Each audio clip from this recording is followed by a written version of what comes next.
Good evening. What are you having for dinner tonight? If it isn't at least half fruits and veggies, then it probably doesn't conform to Canada's new food guide. So the guide was updated today for the first time in 12 years. And this time around, Health Canada says the food industry was not involved. Experts say the recommendations made in the new Look guide are rooted in science with evidence to back them up.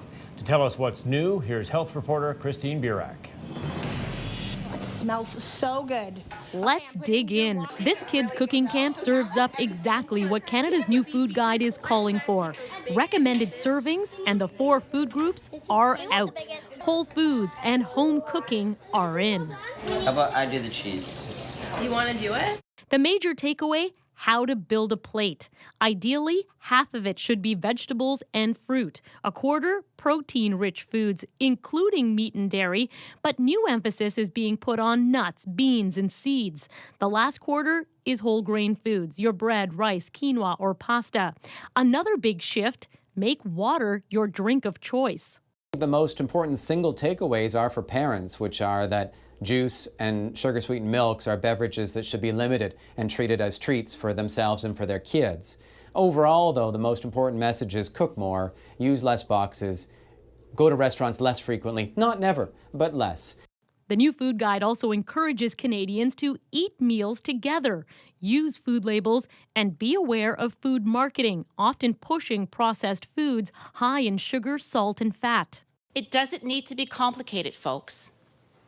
It just needs to be nutritious, and might I dare also say fun. In response to losing their own food group, the Dairy Farmers of Canada are pushing back, saying scientific evidence confirms the nutritional benefits of dairy and its role in reducing chronic diseases, including heart disease, stroke, type 2 diabetes, colorectal cancer, and hypertension. I know that you have to eat everything in moderation, and we learned about it a lot in health class, and our parents always encourage healthy eating. The new food guide will be taught in schools and promoted by health professionals. It'll also influence what is served at daycare, schools, rec centers, and hospitals across the country. Just amount of spice. Clearly, these kids are ahead of the game. Christine Burak, CBC News, Toronto. So the goal is to eat healthier, but will following the new food guide be more or less expensive than following the old one? We put that question to Halifax dietitian Ellen Doyle. No, I think it's very similar, and I think when we look at having these healthier choices, it can definitely add up in cost, but there's a lot of options out there. So we can look at frozen or canned vegetables and fruit, can add into that half a plate.